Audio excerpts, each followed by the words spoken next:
All right, so there is a scam that's going around right now, and I want to make you guys aware of it. And coming for folks who have large followings online, which is usually my client base. They're emailing a lot of influencers and people that have large followings and saying, hey, we want to interview you. There's a celebrity podcast that wants to interview you. We will pay you $4,000, $5,000, $6,000, $8,000, whatever amount of money, right?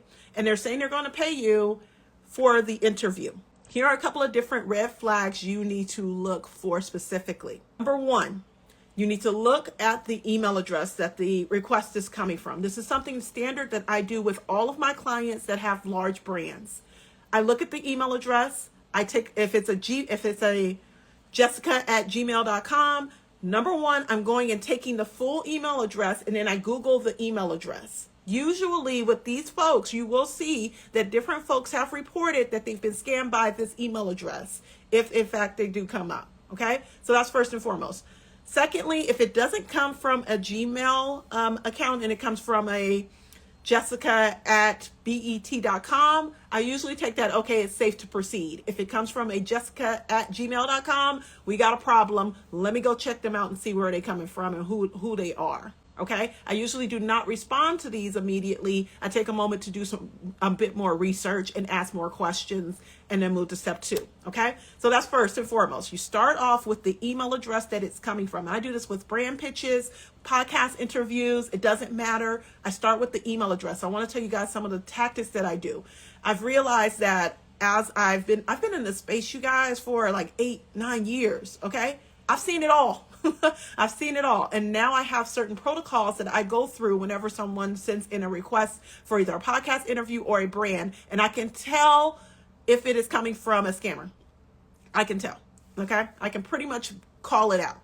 All right. There were certain things. So that post that I just posted, there are certain things that in that post that I could tell immediately and I can kind of guide, but I also understand that these are master scammers. These are master manipulators. Masters at this. They knew exactly how to answer the question and what to say in order to get this person to sign on and get onto a Zoom with them and all that good stuff. So if you have been scammed in this way, please, please, please know they do not ask for access to your Facebook page. They don't even need access. This is a loophole that they have found to get to your page and totally delete the page and then steal the whole entire audience. We're talking audiences of, one person just posted on one of my posts, 3 million followers.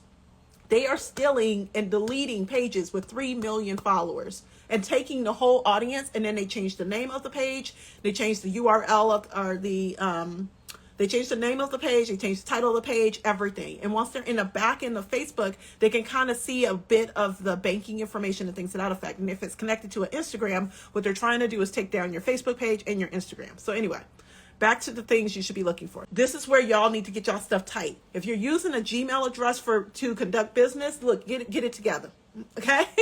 And utilize a personal address. Now, I do have some people that still use my Gmail because they've been with me for, 4 or 5 years, 3 or 4 or 5 years at this point. But I have a professional email address that I use for all business, okay?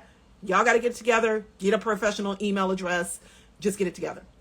So that's number one, look at the email address. The second thing, like I said, is the name. If the name seems like it's like an Indian name or a name that's not associated with usually, check it out. Take the name, Google it.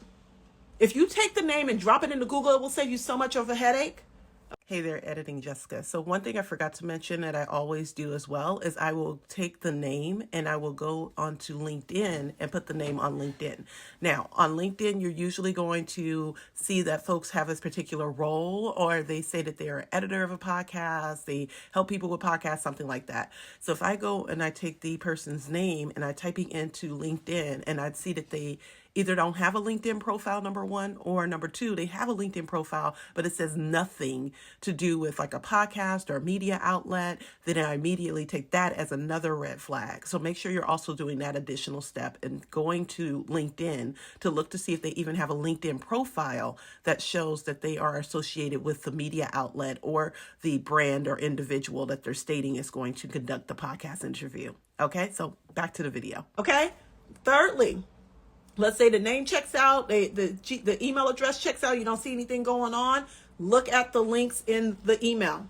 If the links in the email connect to a social media platform and you go check out the social media platform and you don't see that this person is doing any interviews, okay, they haven't done any celebrity interviews in a long time. They aren't really active on their page, or they're active somewhat, or maybe they're posting quote posts. These are indicators. These are red flags. Folks that are actively doing a podcast are going to have podcast posts. These are things you need to look for. These are things that a lot of folks don't know to go and look for, or they don't have the time, which is why you bring on someone like me to make sure that you have a barrier.